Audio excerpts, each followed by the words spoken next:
Authorities arrest 3 men in connection to Manchester deadly bombing. British police and intelligence agencies arrested 3 more suspects Wednesday in connection with the Manchester suicide bombing, and moved quickly to secure key sites across the country, including Buckingham Palace and the British Parliament at Westminster. Home Secretary Amber Rudd said the bomber, identified as British-born Libyan Salman Abedi, likely did not act alone when he killed 22 people and wounded dozens at an Ariana Grande concert Monday night in Manchester. She said he had been known to security forces up to a point. Officials are examining Abedi's trips to Libya as they work to piece together his allegiances and foil any new potential threats. Police said 3 men were arrested Wednesday in South Manchester, where a day earlier a 23-year-old man was also arrested and a number of homes were searched. Britain raised its threat level from terrorism to critical after an emergency government meeting late Tuesday amid concerns that the 22-year-old Abedi may have accomplices who are planning another attack.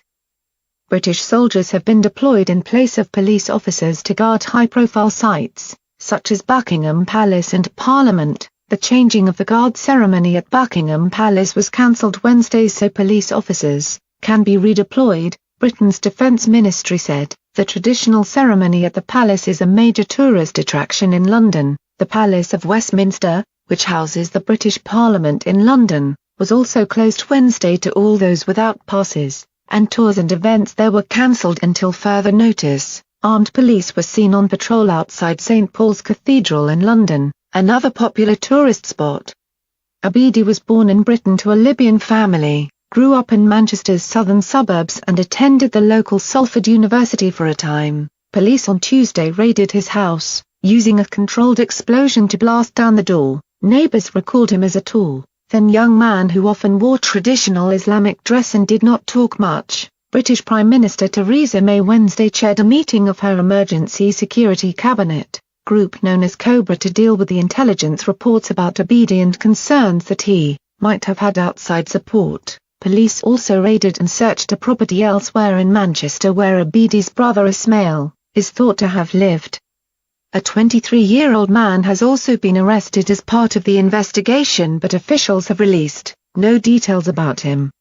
Officials are probing how often Abedi had traveled to Libya, which has seen an eruption of armed Islamist groups since dictator Muammar Gaddafi was overthrown and killed in 2011. France's Interior Minister said Abedi is believed to have traveled to Syria and had proven links with the Islamic State group. Minister Gerard Collomb said Wednesday on BFM television that British and French intelligence have information that Abedi had been to Syria. He did not provide details, and said it's unclear whether Abedi was part of a larger network of attackers. British officials have not commented on whether Abedi had links to IS or other extremist groups. Rudd said Britain's increased official threat level will remain at critical as the investigation proceeds and won't be lowered until security services are convinced there is no active plot in place.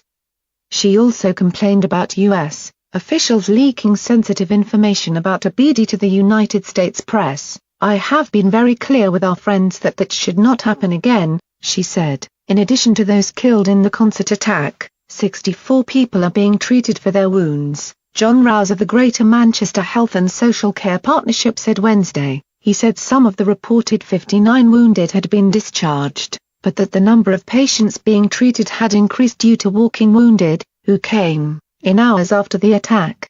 Rouse said many of those hospitalized had serious wounds that would require very long-term care and support in terms of their recovery. Officials said all those hospitalized had been identified. Soldiers were replacing armed police on Wednesday at sites like Buckingham Palace, 10 Downing Street and Parliament. London Police Commander Jane Connors said the goal is to make our city as hostile an environment as possible for terrorists to plan and operate. She said armed police will also be ready to respond quickly to any incidents and their walking patrols had been increased.